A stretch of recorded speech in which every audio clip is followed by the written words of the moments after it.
2025 has been off to a stellar start within gaming so far, but there is one game that takes it to a whole nother level, and that game is Clair, obscur, troubleur, tu trouveras effet. Clair, obscur, noir et opaque, tu trouveras sans elle. Clair, obscur, troubleur, tu trouveras effet. There's not a lot I could say about this game that hasn't already been said yet, but I finished it recently and I want a chance to glaze it in front of the entire internet myself. So hi, I'm Snow Soprano, and this is my yapathon on Sandfall Interactive's Clair Obscur Expedition 33.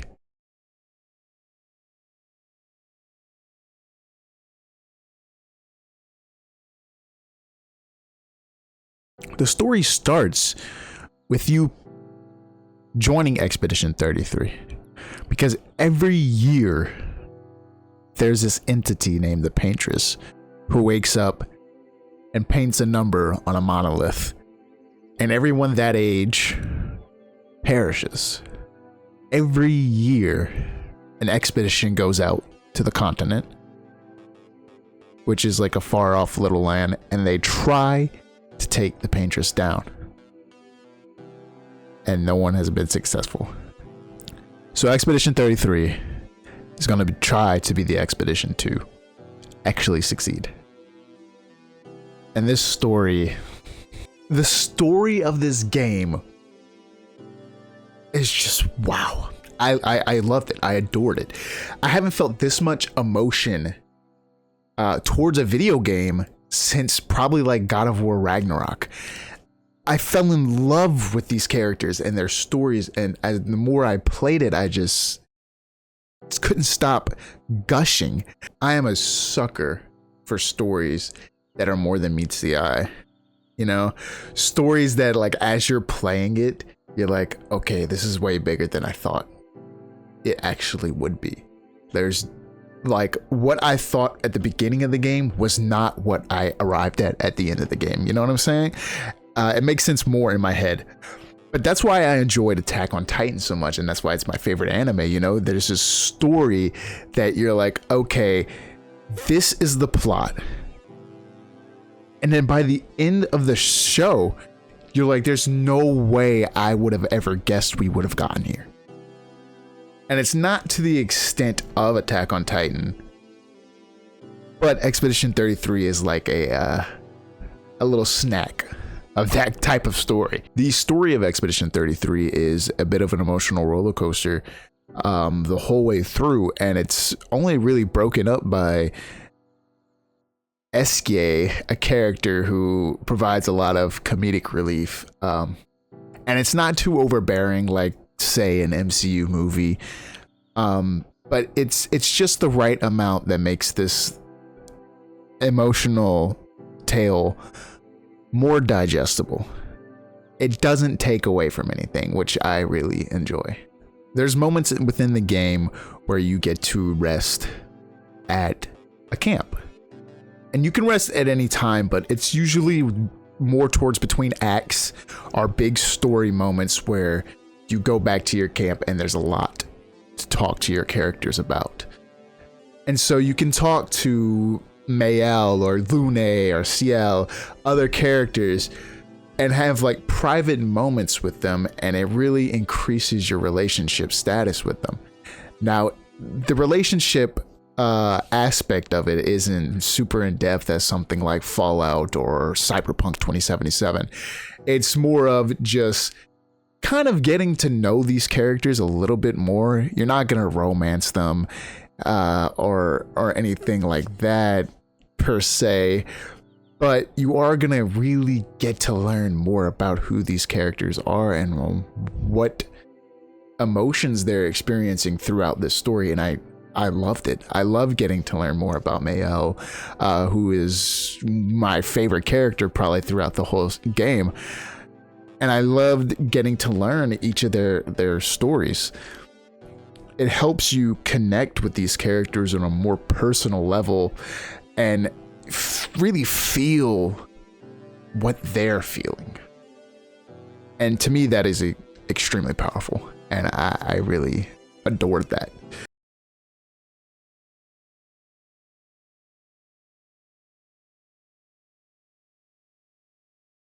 When this game opens up, you are immediately stunned by vibrant and powerful visuals that tell you that this world is going to be something special, something that you're going to want to put all of your time into and just really immerse yourself within this experience. And it doesn't stop there.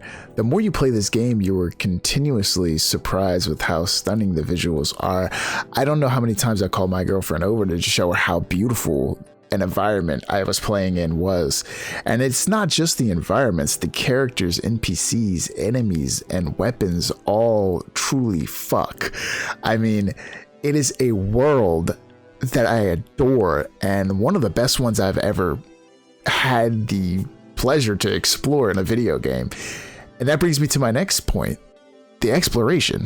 The game is an overworld with different pathways that you can take to maybe find a smaller side dungeon that has an NPC that needs help, or main quest areas, or even areas with various amounts of side bosses that all felt really fun to fight. And also other fucking cool things that you can find in this map. None of it felt like a chore to do, and none of it felt like fetch quests and stuff like that. It all felt meaningful and fun. I never got bored of exploring new areas or talking to the little funny gestural guys, they're cute little guys, and hearing their cute little language. It was all truly fun. There's one problem I did have with exploration, and it's not really that much of a big deal. It's not at all. It's just one little thing that I had a problem with. There's some mini games in one area that felt like an afterthought. The platforming in it felt really weird. There's like a volleyball mini game that felt completely unfair to do. But besides that, exploring every nook and cranny of this world and finding the new abilities like the Pictos and stuff like that, and more weapons, it all felt rewarding and meaningful. I truly enjoyed the exploration in this game. Not many games nowadays really make you feel like you're actually exploring for purpose. A lot of them make you feel like you're kind of just exploring because you're there, if that makes any sense. But this game made me feel like, okay, I'm excited to see this new area because of the visuals. Also, the visuals and the exploration was combined, all made this area, all these areas, feel like it was worth exploring. And that's what a game needs.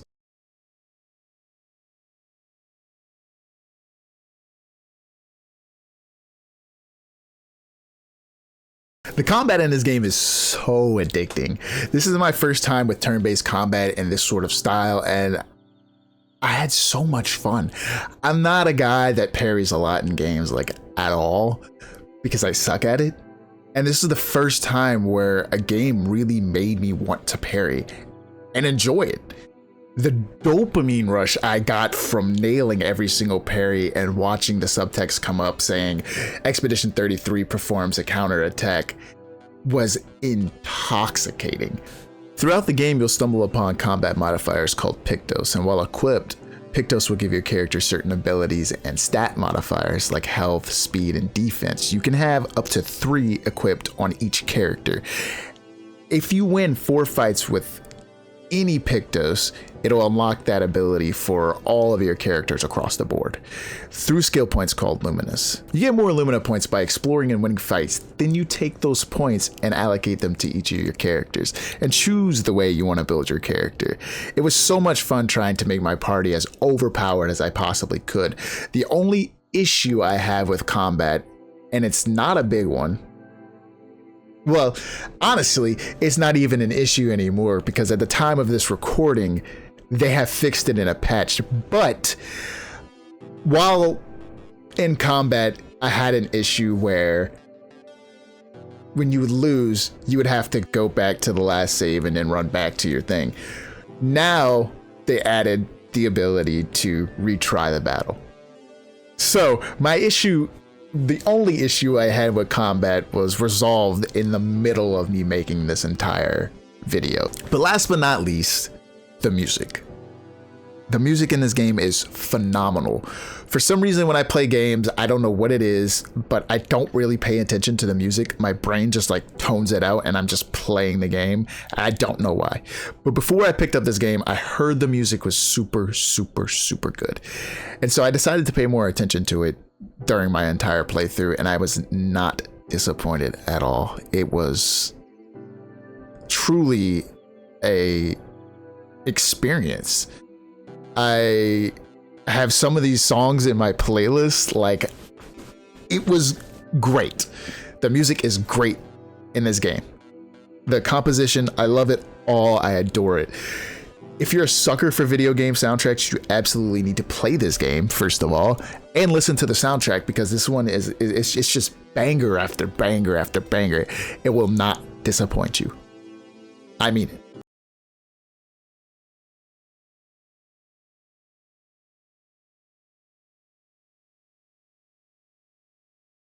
So, is this game of the year?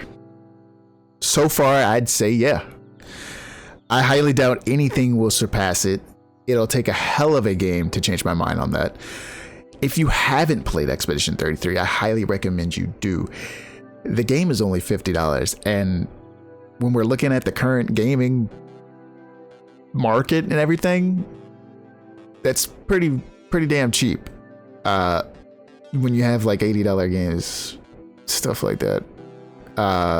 That's a video for another time. But if you don't have the cash and you're subscribed to Game Pass, it is on there. That's where I played it. I went back and forth from my PC at my house and my Xbox at my girlfriend's, playing on Game Pass. Thank you for watching. I spent so much time on this video and I had so much fun making it, and I can't wait to do the next one. Let me know what's your game of the year so far in the comments down below. Mine's is Expedition 33. I highly doubt anything will surpass it, but let me know. Have a good day. Peace.